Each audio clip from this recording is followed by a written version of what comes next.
आइए आपके सामने बड़े विचित्र किस्म का एपिसोड प्रस्तुत करें। हमने एक प्रयोग किया, एक वीडियो में अनेक समाचार, और हमारा वह प्रयोग सफल रहा। अब एक वीडियो में अनेक समाचार का दूसरा एपिसोड आपके सामने प्रस्तुत है। मामला बेहद रोचक है, अति गंभीर है। सबसे बड़ा सवाल आता है कि यहाँ पर देश में आराधना स्थलों में चोरी हो रही। राम मंदिर चोरी हुई, अब तो बद्रीनाथ मंदिर में भी चोरी का मामला उठा, कृष्ण मंदिर में भी चोरी का मामला उठा, हर जगह चोरी का मामला उठा। अरे भगवान के जो दल्ले हैं ना, भगवान के एजेंट जो पुजारी रहते हैं, वो सारा खेल कर रहे हैं। और आपको मैं बता दूं कि इन पुजारियों की नियत है ना, धन उस पर तो रहती है। अरे भगवान के लिए जो भक्त अंधभक्त प्रसाद चढ़ाने आता है ना, उसको भी पहले खोल कर देखते हैं, और यदि अच्छा प्रसाद है ना तो उसमें से आधा माल अपने लिए रख लेते हैं और बाद में भगवान को एक दो डली चढ़ा देते हैं और बाकी बचा हुआ पैकेट अंधभक्त को दे देते हैं। अरे जो भगवान के दल्ले प्रसाद तक में बेईमानी करे तो वो धन में क्यों नहीं बेईमानी करेंगे। ये सारा सब कुछ हो गया। ये भी मामला बड़ा विचित्र है। अब और भी मामले उठेंगे, बहुत सारा उठेगा। और दूसरी बात समाचार यह है कि इस धर्म के, संस्कृति के, हिंदुत्व के, सुसंस्कारों के, भारत कल्याण के, जन कल्याण के ठेकेदारों ने है ना, भारत को शातिर भ्रष्टाचार, शातिर लूट, शातिर डकैती का महालोक बना दिया। अब देखिए ना, मध्य प्रदेश में कितने महालोक बन रहे। महाकालोक बना, उसमें कितने करोड़ का घोटाला हुआ, सब मौन। और भी जहाँ जहाँ महालोक बन रहे हैं वहाँ पर घोटाला। वाराणसी में देखो, वहाँ पर घोटाला, जहाँ देखो वहाँ पर घोटाला ही घोटाला हो गया। तो इस गुजराती गैंग और स्वदेशी आतंकी गैंग ने भारत को लूट, डकैती, घिनौनेपन का महालोक बना दिया। कोई दिक्कत नहीं भैया, बना मुझे तो, उनको बनाना ही था, उनको करना ही था। अभी अभी एक अस्पष्ट समाचार आया कि 3.60 लाख करोड़ पर संघ और भाजपा की निगाह थी ये मंदिर के माध्यम से। उसके लिए उन्होंने पूरा खेल खेला, न्यास भी बना दिया और न्यास में अपने अपने चहेतों को रख लिया। अब हो गया। अब यहाँ पर अभी बात चल रही है कि अरे भैया ये जो है ना न्यासी चंपत राय जो महासचिव है ये हैं, इनको सबको हटा दिया जाएगा और एक नया IAS CEO नियुक्त कर दिया जाएगा और ट्रस्टी बना दिए जाएंगे। अब तो जनता कह रही है कि किसी की जरूरत नहीं है, जनता का ट्रस्ट बनेगा, उसमें साधु संत रहेंगे, ना कोई IAS अफसर रहेगा, ना संघ के और इनके दल्ले रहेंगे। अब देखते हैं क्या होता है, क्या नहीं होता है, कौन CEO बनता है। मामला तो बड़ा विचित्र है। अभी एक और नया कांड उजागर हुआ ये कि वाराणसी की सैनिक सिक्योरिटी प्राइवेट लिमिटेड कंपनी है, उसने SBI को 22 गार्ड दिए। और वो गार्ड किसके लिए थे पता है? हाउस कीपिंग के लिए। मगर वहाँ तो मामला ही पलट गया। उसमें से अनेक लोग तो है ना धन के गणक बन गए, नोटों के गणक बन गए, चोरी के गणक बन गए। ये भी मामला अपने आप में बड़ा विचित्र है। अब यहाँ पर ये तो तय हो गया कि चंपत राय मिश्रा और गोपाल राव पर कार्रवाई होगी, उनकी गिरफ्तारी होगी, होना भी चाहिए जो भी किया। अब बद्रीनाथ का मामला खोलेगा, कृष्ण मंदिर का खोलेगा, उज्जैन के महाकाल महालोक का खोलेगा, और अभी हाल ही में घोषणा हुई है कि मंगलनाथ महालोक बनेगा। अरे मंगलनाथ का मंदिर ही नहीं है, वहाँ पर कैसे महालोक बनेगा? जो ओरिजिनल मंदिर है अंगारेश्वर, उसकी तो उपेक्षा, और जो मंगल बाबा की समाधि है वहाँ पर 99 करोड़ का महालोक। वाह भाई, बड़ी विचित्र विचित्र बातें हो रही है। अब क्या किया जाए, ये तो यहाँ पर कुछ कह ही नहीं सकते। और भी अनेक मामले सामने आए हैं। राहुल गांधी ने राजनाथ के बारे में बिरला जी को नोटिस दिया। उन्होंने नोटिस मिलते ही भाजपा में खलबली मच गई और राजनाथ सिंह को कह दिया गया कि आप त्याग पत्र दे दीजिए, त्याग पत्र दे दीजिए, हमने आपके बालों को महत्व दिया, अब आप चुपचाप बैठ जाइए और आपको है ना आगामी उसमें राष्ट्रपति बना देंगे, तो आप अपने जीवन पर ताला लगा लीजिए। अब राजनाथ सिंह है, वो तो इन भाजपाइयों की सारी हरकतें जानते थे, तो वे भी तमतमा गए, आक्रोश में आ गए और उन्होंने कह दिया कि मोदी और अमित शाह अपराधी हैं, इन्होंने शहीदों की शहादत को छिपाने का इन्होंने तो निर्देश दिया था, इन्होंने ही तो आदेश दिया था, सच्चे अपराधी तो ये हैं, तो इनको त्याग पत्र देना चाहिए। चल लीजिए, यदि ये दोनों त्याग पत्र देते हैं तो मैं भी त्याग पत्र दे देता हूँ। ये भी मामला बड़ा विचित्र हो गया। अब यहाँ पर एक और बड़ा रोचक मामला आ गया। न्यायाधिपति, सेनाधिपति, राष्ट्र प्रमुख मुर्मू जी का। अब तो ये जो मुर्मू जी है ना, इस स्वदेशी आतंकी गैंग के हाथों की कठपुतली थी, अब उनको कहा कि इसको भी भंगार कर दो, ये भंगार हो गई है, अपने भंगार उसमें डाल दो, तब तो वो नया राष्ट्रपति बनाने की। अब मामला तो और भी बड़ा विचित्र हो गया। अरे भैया, क्या क्या किया जाए यहाँ पर, कैसे कैसे राजनीतिक खेल हो रहे हैं।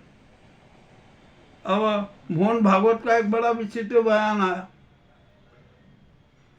तीनों जो है वो संगी चेहरे पकड़ गए, वीप में आए।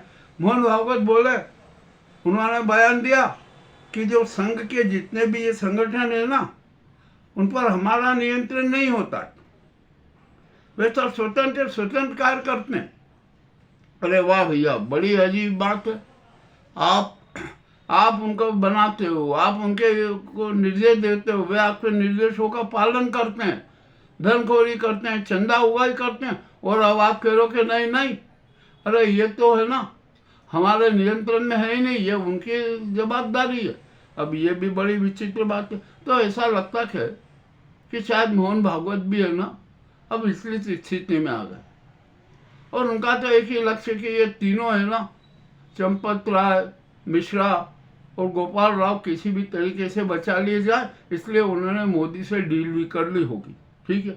अब यहाँ पर आता है जो संघ के नंबर 2 क्या है, वो उनका क्या रोल है। वो आके बयान देते हैं, ये सब कर रहे हैं, बड़े विचित्र बात हो रही है। परंतु शायद भागवत जी को ये नहीं पता कि ये नंबर 2 वाले हैं ना, ये तो मोदी जी के ग्रुप में, मोदी जी के एजेंट हैं, मोदी जी के दलाल हैं, उनके लिए दलाली करते हैं। ठीक है भैया, करो, अब जो भी करना है ना आपको करो, सभी हो गया। और संघ के चेहरे से तो नकाब हट गए। अब यहाँ पर संघ को क्या करना चाहिए। संघ बहुत विद्वान आदमी है, हम उनका सम्मान करते हैं, हम क्या उन्हें सुझाव दें, वो बहुत विद्वान है, और वो स्वामी विवेकानंद को उन्होंने पढ़ रखा है, वो तो अच्छी तरह जानते क्या होना है क्या नहीं होना है।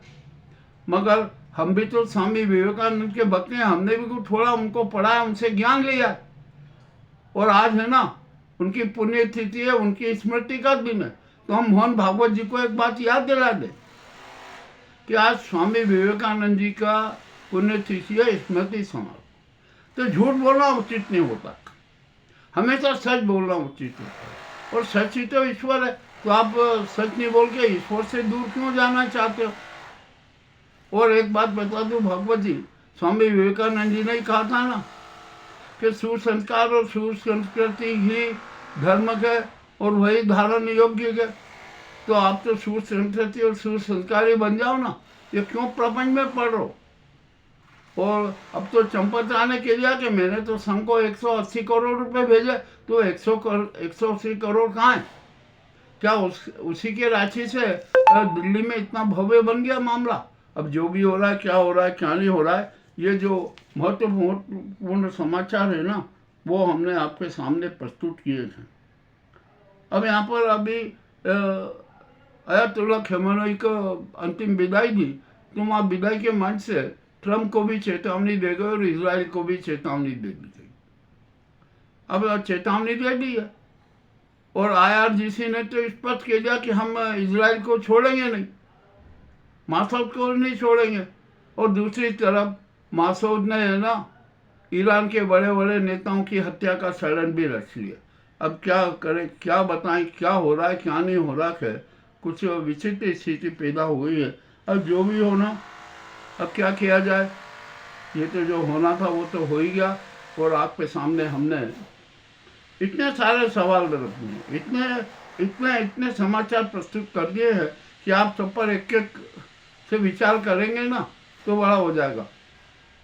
मगर हमारे यहाँ की 147 करोड़ जनता भी निराश है। वो विवेकवादी नहीं हो रही है, वो अंधविश्वास में डूबी है, भ्रमित है। तो उसको भी अपना आत्मदीप और विवेक दीप प्रज्वलित करना चाहिए। कैसे करेगी? जो यहाँ देश को जो महाभ्रष्टाचार, लूट डकैती का महालोक बना दिया है ना, इसको सबको नकार दीजिए। आत्मदर्शन कीजिए, आत्मचिंतन कीजिए, अपना सत्य जानिए। आप जो अपने आप से दूर हो गए हो, खुद वो इंसान बन जाओ, सच्चे इंसान बन जाओ। ये भी तो बहुत जरूरी है ना, ये भी बनना चाहिए। परंतु कोई अपने अपने स्वार्थ और अहंकार में डूबा हुआ है। जो भी कुछ हो रहा है वो हो रहा है। उज्जैन का महाकाल लोक का कार्य भी उजागर होगा, हम करेंगे। कोई नहीं करेगा तो क्या हुआ, ये तो हम करेंगे जिसका उद्घाटन मोदी जी ने किया था। और उनकी खाली एक सभा पे 6 करोड़ रुपया खर्च हुआ था। और सभा की व्यवस्था का ठेका भी गुजरात के किसी पटेल को था। मगर सब मामले दब गए। क्यों दबे, किसने दबाए, कैसे दबे, इसका भी सारा राज हम जानते हैं। अभी यहाँ पर हम आज मैं एक बहुत बड़ा एक समाचार जारी करने वाला हूँ कि हमारे यहाँ पर मीडिया की स्थिति बड़ी खराब है। यहाँ पर जो वरिष्ठ पत्रकार हैं, जनमान्य पत्रकार हैं, उनकी घोर उपेक्षा हो रही है। और ऐसा ऐसा लफंदा लगा दिया गया कि हद से ज़्यादा जिनको सच्चे अर्थों में सम्मान निधि मिलना चाहिए वो तो दूर है। और जो फर्जी हैं, जो फर्जी ढंग से अधिमान्यता बनाए हुए हैं, उनमें से अधिकांश लोगों को पत्रकार सम्मान निधि दी जा रही है। मैं इसका सारा राज खोलूंगा। अभी मैंने मुख्यमंत्री को एक बार लेटर दे दिया था। दूसरी बार जब वो उज्जैन आए थे अंजुम श्री के कार्यक्रम में, जब भी मैंने रिमाइंडर लेटर दे दिया था, किंतु अभी तक कुछ परिणाम नहीं सामने आया। तो अब ठीक है कि पत्रकार सम्मान निधि के में कुछ परिवर्तन की और नई नीति की हम बात करेंगे। मैं अगला एपिसोड आपके सामने प्रस्तुत करूंगा। पत्रकारों के हितों की रक्षा करना राष्ट्रीय पत्रकार मोर्चा भारत और मध्य प्रदेश मीडिया आयोग संस्थागत का धर्म है। हम उस धर्म का पालन करेंगे, करते रहेंगे। ये भी एक बड़ी विचित्र स्थिति है। फिर आज एक वीडियो में आपको कितने समाचार हमने प्रस्तुत कर दिए। अब आप मत सोचे कि आप हर समाचार पर देखिए कि क्या क्या हो रहा है, क्या क्या नहीं हो रहा। सच जान लीजिए, और सच जानना जरूरी है। उसके लिए आत्मचिंतन करना पड़ेगा। पर हमारा विश्वास आत्मचिंतन में नहीं है, हमारा विश्वास तो धन संग्रह में है, टोपेबाजी में, धोखाधड़ी करने में, विश्वासघात में। चलिए ठीक है भैया, जो भी होगा सब होगा। स्थिति है ना, हमने तो आपके सामने सब प्रस्तुत कर दी है। अब आप सोचिए, आपको सोचना समझना है। हमारा एक वीडियो अनेक समस्याओं की प्रस्तुति कर देता है, अनेक सच की प्रस्तुति कर देता है। हमारा यह प्रयोग बहुत ही सफल रहा और इसके लिए जनता ने जो सहयोग दिया, हम उसके लिए जनता के आभारी हैं। बहुत बहुत धन्यवाद।